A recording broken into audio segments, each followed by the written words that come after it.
Most people don't realize how much their personal information is being bought and sold every day. Data brokers are making billions, pulling details about you from public records and the internet, and then packaging and selling it, usually without your consent. That's how your information lands in the hands of scammers, spammers, even stalkers. It's why you get endless robocalls and why ads seem to follow you everywhere. That's where Aura comes in. Aura actively removes your data from broker sites and keeps it off. They also instantly alert you if your information shows up in a breach or on the dark web. But Aura goes beyond data protection. With one app, you get a VPN, antivirus, password manager, spam call protection, dark web monitoring, and even up to $5 million in identity theft insurance, all backed by 24/7 US-based fraud support. Other companies might sell just credit monitoring or just a VPN.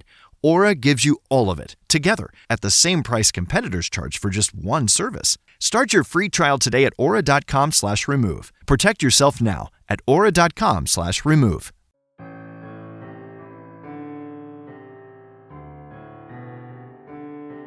Paranormal experiences don't really work to a timescale, and therefore we invite you to listen to a dark minisode.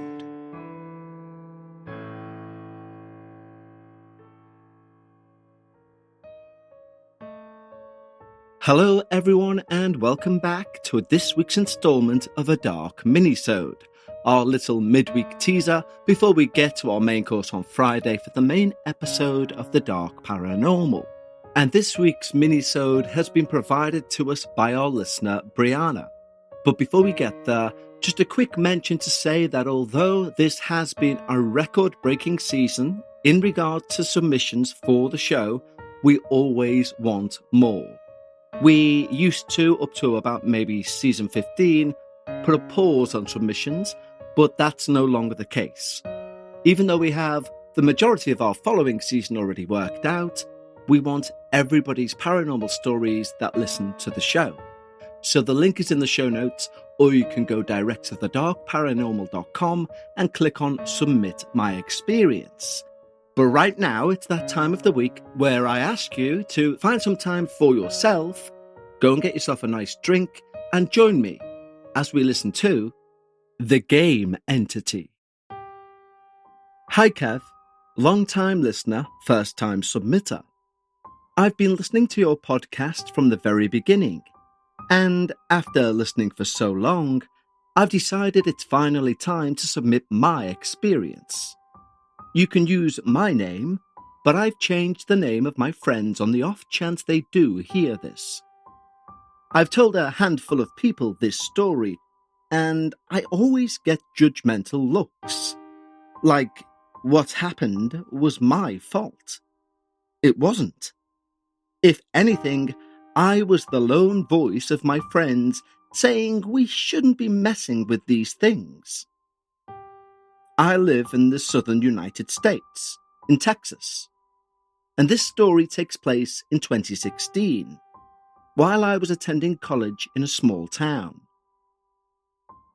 This was a private Christian university with strict rules about conduct, dress code, values, and rules. I'd grown up in this religion, so it wasn't a big deal, if not a little constricting. I never wanted to go to this college. I'd been living out of state, and I had zero intention of coming back to Texas for a while. However, my hand was sadly forced when I moved back home following receiving the news that my dad had lung cancer and needed treatment.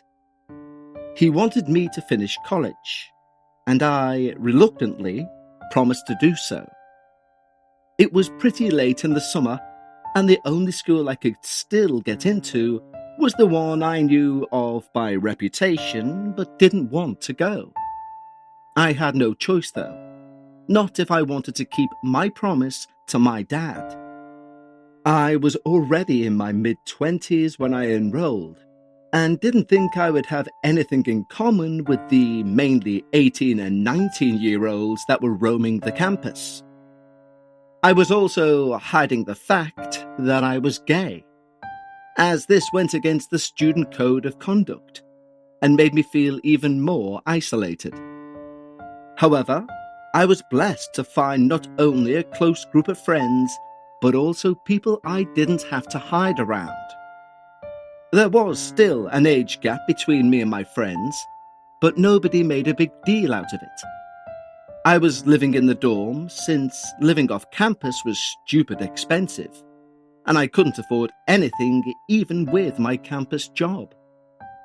So I was resigned to living with a complete stranger. Through my friends, I met 2 students who were living off campus. We'll call them Alexa and Maria.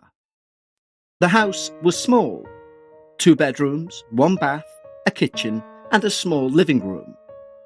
Alexa had a pet, although technically that wasn't allowed. It was right across the street from campus, so I didn't need to worry about being late to any classes or having a long way to walk back in the dark. Alexa and Maria were very nice. They'd been friends for a while, and they were looking for a potential third roommate to help split their rent. They found out that I was over dorm life and asked me if I'd like to move in with them. Well, I immediately said yes. I ditched my roommate and moved in as soon as possible. Now, let's get started.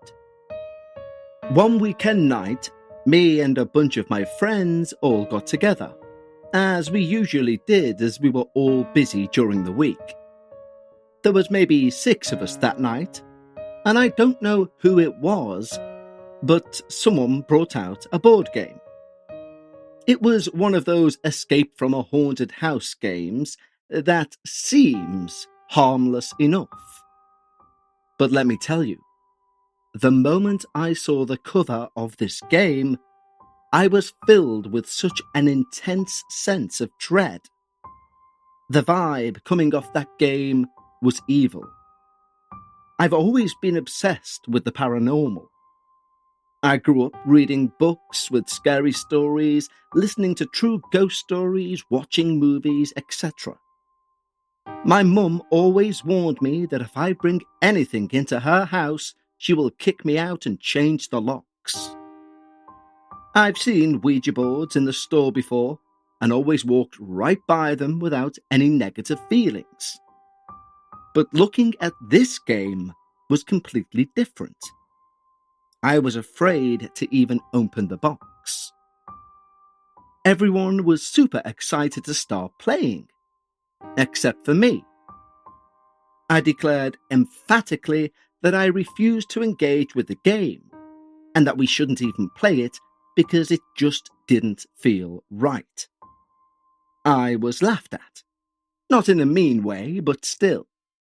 And one of my best friends, Brent, told me that I could just watch them play if I felt that strongly about it, which, believe me, I did. Another friend of the group, Robert, also decided against playing and just wanted to watch. Against my better judgment, I did decide to watch them play. It lasted for maybe an hour, and the feeling of wrongness just never left me. In fact, as the night went on, I became more and more uneasy.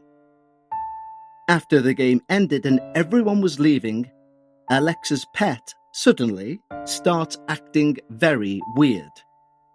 It started squeaking in a very high pitch and jumping around in its cage, and staring at something in the corner of the room. Alexa tried to calm it down, but it just hid in the corner of its cage, shaking. When everyone left, I decided it was time to go to bed. I had a bad chest cold that I'd been battling for some time, complete with a cough that made it feel like a bomb was going off in my chest every time I coughed, and I was super congested. The only way I was able to even sleep just a little was through a dose of this cough medicine that was supposed to taste like cherries, but tasted like death. I brushed my teeth, got myself dressed into my pajamas, and I went to sleep on the air mattress that doubled as my bed. And I would go on to endure the absolute worst night of my entire life.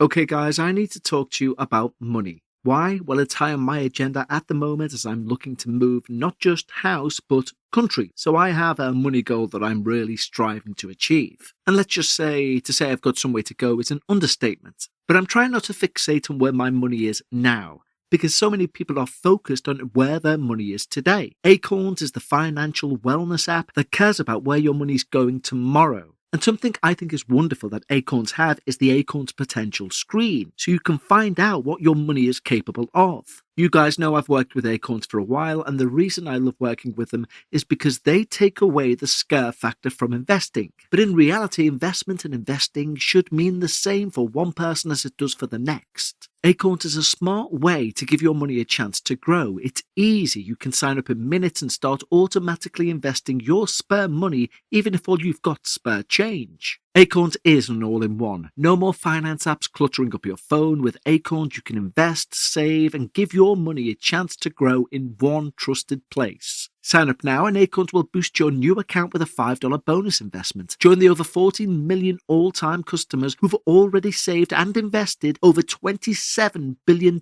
with Acorns. Paid on client endorsements. Compensation provides incentive to positively promote Acorns. Tier 2 compensation provided. Potential subject to various factors such as customers' accounts, age, and investment settings. Does not include Acorns fees. Results do not predict or represent the performance of any Acorns portfolio. Investment results will vary. Investing involves risk. Acorn Advisors LLC and SEC registered investment advisor. View important disclosures at acorns.com/darkparanormal. Today's episode is sponsored by BetterHelp.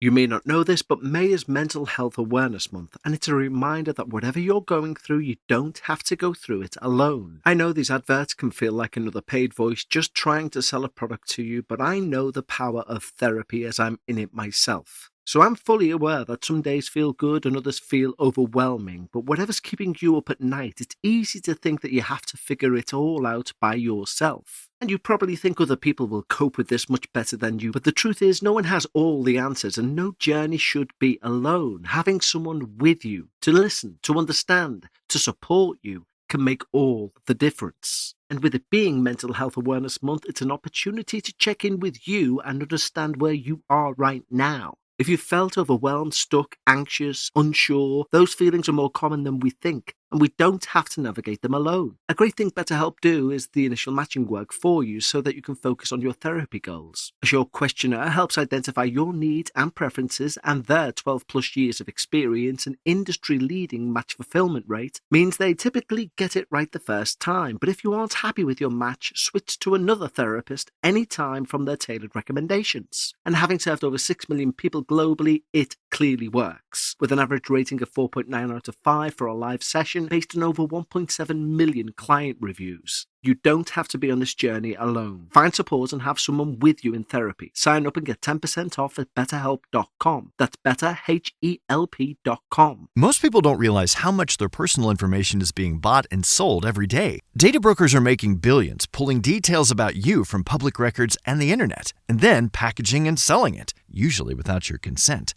That's how your information lands in the hands of scammers, spammers, even stalkers. It's why you get endless robocalls and why ads seem to follow you everywhere. That's where Aura comes in. Aura actively removes your data from broker sites and keeps it off. They also instantly alert you if your information shows up in a breach or on the dark web. But Aura goes beyond data protection. With one app, you get a VPN, antivirus, password manager, spam call protection, dark web monitoring, and even up to $5 million in identity theft insurance, all backed by 24/7 US-based fraud support. Other companies might sell just credit monitoring or just a VPN. Aura gives you all of it, together, at the same price competitors charge for just one service. Start your free trial today at aura.com/remove. Protect yourself now at aura.com/remove. The room was already naturally dark, but this night felt different. It felt as though the darkness was unnaturally thick, and it filled the room. It was stifling, which of course didn't help my cough one bit. But no matter how hard I tried, I just couldn't fall asleep. Simply because I wasn't alone in my room. There was something else in there with me. Something that was watching me. Something that was watching me from the corner of the room above the door, so I couldn't have escaped even if I wanted to. I could feel it staring at me, like some bug under a microscope, studying me. I was so terrified and angry. I didn't even play the game, so why is this thing in my room bothering me when I wanted nothing to do with it? I tried putting the covers over my head, but very quickly needed air. I tried to sleep facing the window, but I became scared of putting my back to this thing, so I rolled back over. I just laid there, staring at the ceiling, saying the same prayer over and over again. God, I'm sorry. Please protect me from this thing. I think I managed maybe an hour or two of sleep before the morning light started coming through my window. As mentioned earlier, I had a student job that sometimes required me to work on the weekends, and this was one of those times. I was dressed and out of that house, unbelievably thankful that I'd made it through the night. My job was to clean different buildings, and I was able to shake off the experience by throwing myself into work. It took me about 4 hours to work through my schedule, and then I was trudging back to the house around lunchtime. I really didn't want to go back into my room, but I didn't have a choice. I was bone tired and needed more cough medicine. As I walked back to the house, Alexa and Maria were sat at the kitchen table. They were staring at me as I came inside, eyes wide, like they'd seen a ghost. I asked them what was wrong, and they both asked me where I'd been. At work. I had to clean the library and the admin building. I thought you guys had me leave. They looked at each other before looking back at me, slowly. We've just heard someone coughing in your room a few minutes ago. We thought it was you. My blood ran cold. No freaking way that thing was still in my room. I looked back at them before looking at the closed door to my room. I was completely freaked out, and so were they. We didn't talk about it after that, but I immediately began trying to figure out how to get out of that house without offending them or leaving them stuck with the rent. But I was done. I was able to sleep the following night, but not without lots of prayers and promises to never be around anything that had the potential to bring something bad into the world. Fortunately, or rather unfortunately for me, I got the call that my dad wasn't getting any better, and I needed to come home. Although he had completed chemotherapy and radiation, there were some complications that were still badly affecting him. I went home that following week. It was also spring break, and that was the last time I ever set foot in that house. My dad ended up passing away 3 weeks later, and my friends were kind enough to pack up my belongings and bring them to me. All of this happened 10 years ago, but I still think about it every day. This was a simple board game, and yet it had the power to bring something through. All our actions have consequences, whether we are directly involved or not. And I, this time, was the one to pay the price. Thank you for reading my story, Brianna. Well, Brianna, thank you for one of the most intriguing minisodes we've done in a good while. And I say that because, as I often tell our patrons on Dark Bites, for me, Sometimes the better paranormal stories are the ones where we don't have all of the answers. They're the ones that aren't resolved. They're the ones that allow our brains to finish the narrative. And on the topic of finishing the narrative, I'm looking into at the moment a sort of experiment, definitely for want of a better phrase, where we can do something where we kind of do have a story which has been provided, but we break it down into ways where I ask you to give your opinion on why things have took place in that paranormal tale up to that point. And the reason for that being, each of our narratives will be different. And by different, I know a lot will follow a similar trajectory, but there will be the odd outlier which is completely different to what everyone else has followed. So I'm not yet sure how that format will work, but when I do know, you'll be the first to know. But what Brianna's story also shows us is that this wasn't a Ouija board. This wasn't some sort of old folkloric spiritual connection device. This was a simple board game with a theme of horror, which asks an ultimate question of exactly how important is the material you play with in comparison to your thought processes in playing with the thing. I.e., if I told you and convinced you a Rubik's Cube was a way of communicating with the devil, and had 6 of you believe the same narrative, would one of those people experience something like Brianna? Brianna, thank you for your email, and a huge thank you to each and every one of you for joining me on today's Minisode. Don't forget, if you want to join our Patreon, the link's in the show notes.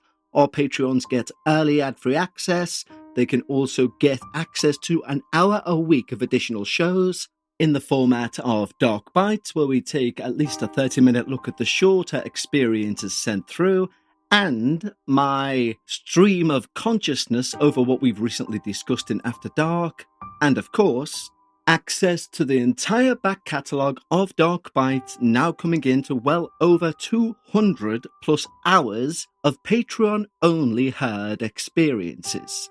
And if that interests you and you want to support the show, head to the link in the show notes or go to patreon.com/The Dark Paranormal for your free week trial.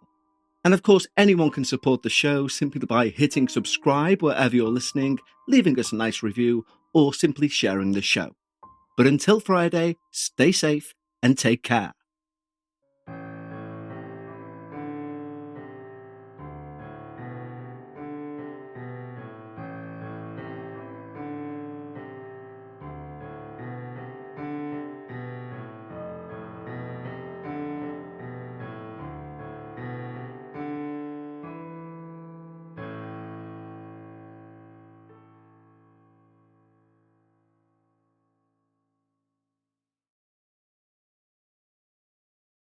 Most people don't realize how much their personal information is being bought and sold every day. Data brokers are making billions, pulling details about you from public records and the internet, and then packaging and selling it, usually without your consent. That's how your information lands in the hands of scammers, spammers, even stalkers. It's why you get endless robocalls and why ads seem to follow you everywhere. That's where Aura comes in. Aura actively removes your data from broker sites and keeps it off. They also instantly alert you if your information shows up in a breach or on the dark web. But Aura goes beyond data protection. With one app, you get a VPN, antivirus, password manager, spam call protection, dark web monitoring, and even up to $5 million in identity theft insurance, all backed by 24/7 US-based fraud support. Other companies might sell just credit monitoring or just a VPN. Aura gives you all of it, together, at the same price competitors charge for just one service. Start your free trial today at aura.com/remove. Protect yourself now at aura.com/remove.